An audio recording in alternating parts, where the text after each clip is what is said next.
Here's a story inspired by the title, Girl Left Her Newborn to Be with Lover. It was a rainy evening in the small town of Willow Creek. Emma sat on the edge of her bed, staring at the crib in the corner of the room. Her newborn son, Oliver, slept peacefully, unaware of the turmoil swirling in his mother's heart. The soft hum of the rain against the window was the only sound breaking the heavy silence. Emma had been just 22 when she discovered she was pregnant. Her boyfriend, Mark, was ecstatic at the news, promising to be the best father and partner she could ever ask for. But as the months went on, Emma couldn't shake the growing sense of entrapment. She loved Mark, but their life together had become suffocating. The weight of responsibility, the late nights preparing for Oliver's arrival, and the monotony of small-town life made her long for the freedom she once had. That's when Liam reappeared. He was a boy from her past, the one who had ignited her wild spirit before she settled down with Mark. Liam had always been trouble, but the kind that was irresistibly thrilling. When she ran into him at the grocery store one afternoon, his mischievous grin and devil-may-care attitude pulled her in like a magnet. He was everything Mark wasn't, spontaneous, unpredictable, and carefree. At first, their meetings were innocent, a coffee here, a drive there. But it wasn't long before Emma found herself caught in Liam's orbit, unable to resist the pull. She began sneaking out during Oliver's naps, meeting Liam in hidden corners of the town where no one would find them. She told herself it was just a distraction, a way to feel alive again. One night, as she held Oliver in her arms, she felt the weight of her choices crushing her. Mark was downstairs, exhausted from another day at work, completely unaware of her secret. She looked at Oliver's tiny face, so pure and trusting, and for a fleeting moment, guilt washed over her. But it wasn't enough to stop what happened next. The rain had stopped by the time Emma packed her small bag. She left a note on the kitchen counter, a rushed apology to Mark, and slipped out into the night. Liam was waiting for her at the edge of town, his car idling by the side of the road. He smiled when he saw her, and without a word, she climbed in. As they drove away, Emma tried to quiet the voice in her head screaming that this was a mistake.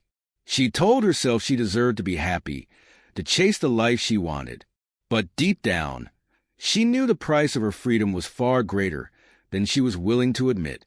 Back at the house, Mark found the note hours later. Shock turned to heartbreak as he cradled his son, vowing to give Oliver the love and stability he deserved, even if Emma wasn't there to share it. For Emma, life with Liam was everything she'd imagined, passionate, chaotic, and thrilling. But as the days turned into weeks, she couldn't shake the emptiness in her chest. No matter how far she ran, the cries of her baby and the image of Mark's face haunted her. Freedom had come at a cost she couldn't ignore.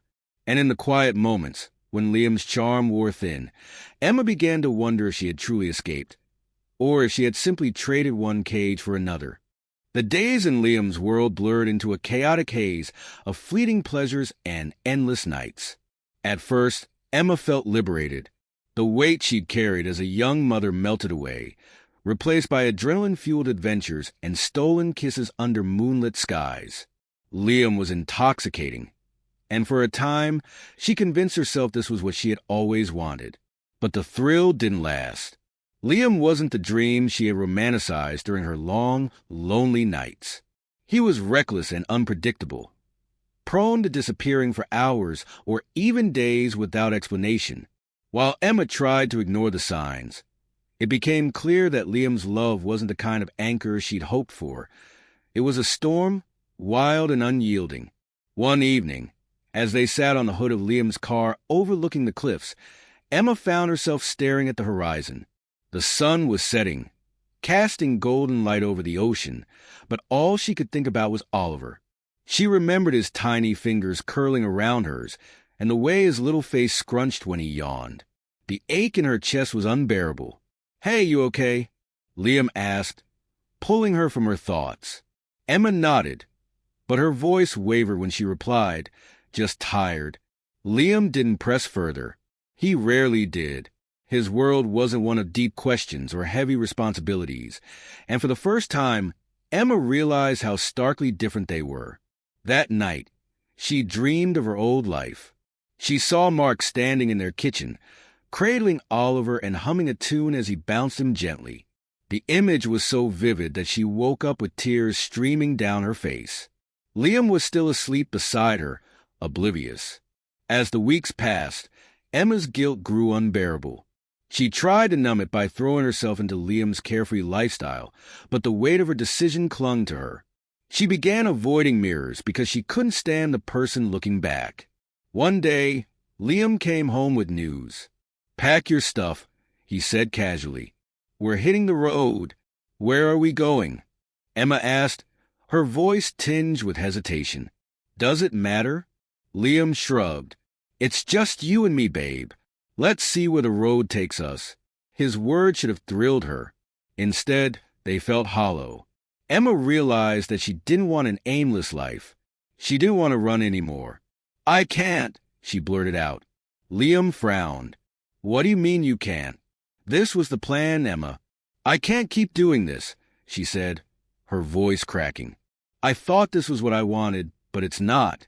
I left everything behind for you, for us. But I can't escape the feeling that I made the biggest mistake of my life." Liam stared at her, his expression unreadable. "So what? You're just going to go back? Play happy family with your kid and your boring boyfriend." Emma flinched at his words, but deep down, she knew he was right. She couldn't undo the damage she'd done, but she could try to make amends. "I have to try," she said softly. Liam scoffed, shaking his head. "Do whatever you want. But don't expect me to wait around." Emma didn't respond. She spent the night packing her things, and by morning, she was gone. The drive back to Willow Creek was agonizing. Every mile brought her closer to the life she had abandoned and the people she had hurt. When she finally pulled into the driveway, she hesitated, her hands trembling on the steering wheel. The house was quiet as she stepped inside. The familiar scent of home washed over her, and she felt a lump rise in her throat. She found Mark in the living room, sitting on the couch with Oliver in his arms. Mark looked up, his eyes widening in shock. For a moment, neither of them spoke. "I'm sorry," Emma whispered, tears streaming down her face. "I'm so sorry." Mark's expression hardened. "Do you think an apology is enough? Do you have any idea what you put us through?" Emma nodded, her voice breaking. "I know I don't deserve your forgiveness, but I want to try. I want to be here for Oliver, for you, if you'll let me." Mark was silent for a long time before he finally spoke. "It's not that simple, Emma. You don't just get to walk back in and pretend nothing happened." "I know," she said, "but I'm willing to do whatever it takes to make things right." Mark sighed, looking down at Oliver. "This isn't about me. It's about him. If you're serious about being a mother, you'll have to prove it. Not to me, to him." Emma nodded, determination flickering in her eyes. She knew the road ahead would be long and painful, but for Oliver's sake, she was willing to face it. As she cradled her son for the first time in months, Emma felt the weight of her mistakes pressing down on her. But for the first time, she also felt hope, a fragile, tentative hope that maybe, just maybe, she could find her way back to the life she had nearly lost. Emma spent the first few days after her return feeling like a stranger in her own home. Mark remained distant, speaking to her only when necessary, his words clipped and his gaze heavy with distrust. She couldn't blame him. She had shattered the foundation of their life, and she knew it would take more than apologies to rebuild it. Her relationship with Oliver was the most fragile of all. At only 3 months old, he didn't recognize her. He cried when she tried to hold him, his tiny fists clinging to Mark or the babysitter who had stepped in during her absence. Each rejection felt like a dagger to Emma's heart, but she didn't let it deter her. Determined to prove herself, Emma threw herself into caring for Oliver. She spent her days feeding him, changing diapers and rocking him to sleep. When he cried in the middle of the night, she was the first awake, pacing the room with him in her arms until his sobs subsided. Slowly, tentatively, Oliver began to warm up to her. Mark watched her efforts with guarded skepticism. He wasn't cruel, but he kept his distance, unsure if her commitment would last. One evening, as Emma sat on the floor playing with Oliver, she looked up and caught Mark's gaze. "Thank you," she said softly. "For what?" he asked, his tone neutral. "For taking care of him. For not giving up on him when I did." Mark's expression softened, but only slightly. "I didn't do it for you," he replied. "I know," Emma said, her voice steady. "But I'm here now, and I'm not leaving again." Weeks turned into months. Emma worked tirelessly to regain Mark's trust and solidify her bond with Oliver. She took on a part-time job to help with expenses and started therapy to confront the feelings that had driven her away in the first place. It wasn't easy. Some days, the weight of her guilt was almost too much to bear, but she pushed through, driven by her love for her son. One evening, as Emma was putting Oliver to bed, Mark lingered in the doorway. She turned to face him, her heart pounding. "You're doing a good job," he said finally, his voice quiet. Emma blinked, tears welling in her eyes. "Thank you," she whispered. Mark stepped into the room, his gaze softening as he looked at Oliver.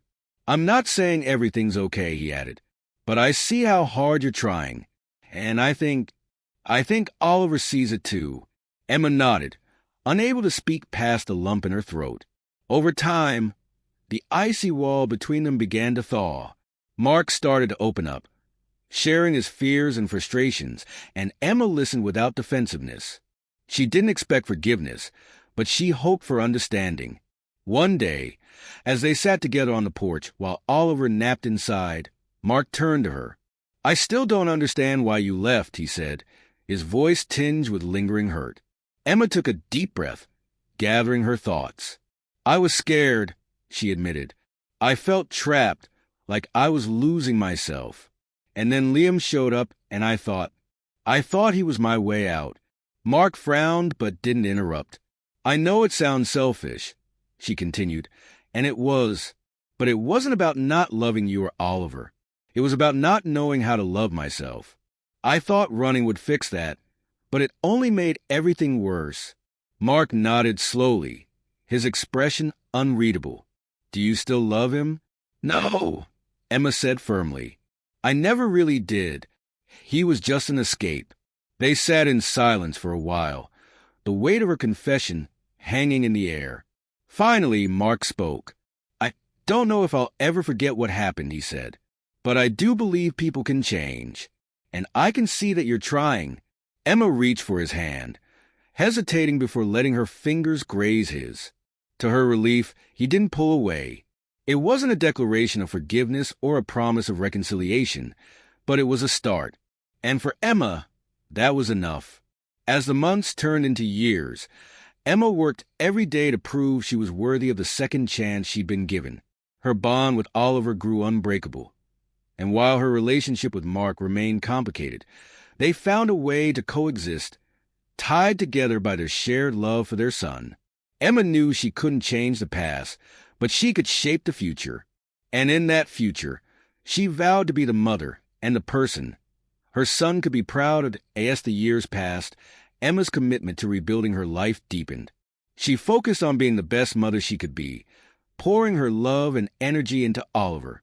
The little boy grew into a curious and joyful child, his laughter filling the once quiet house.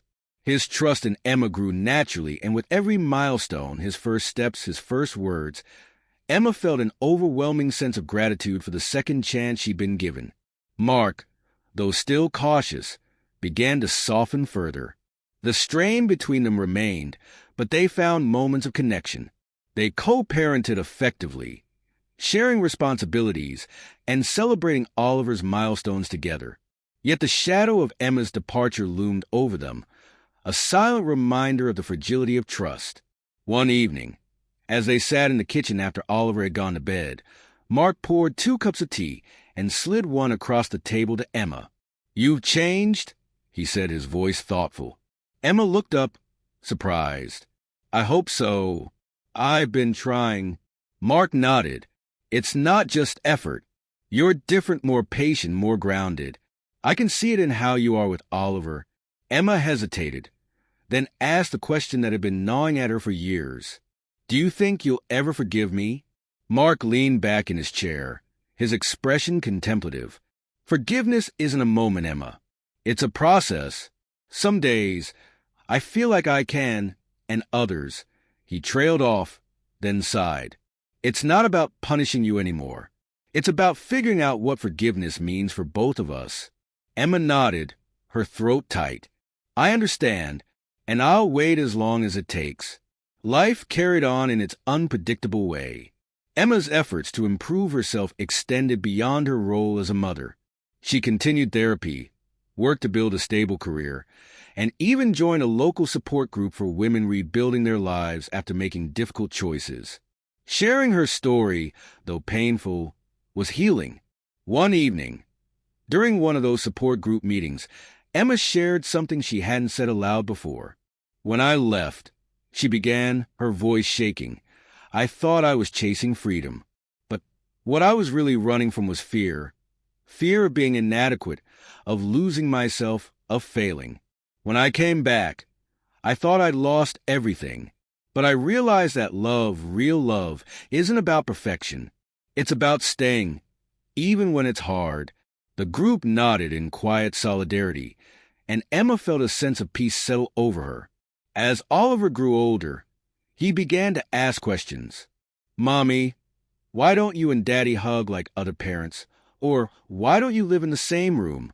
Emma and Mark navigated those moments delicately, explaining in terms Oliver could understand that love sometimes changed, but that their love for him never would.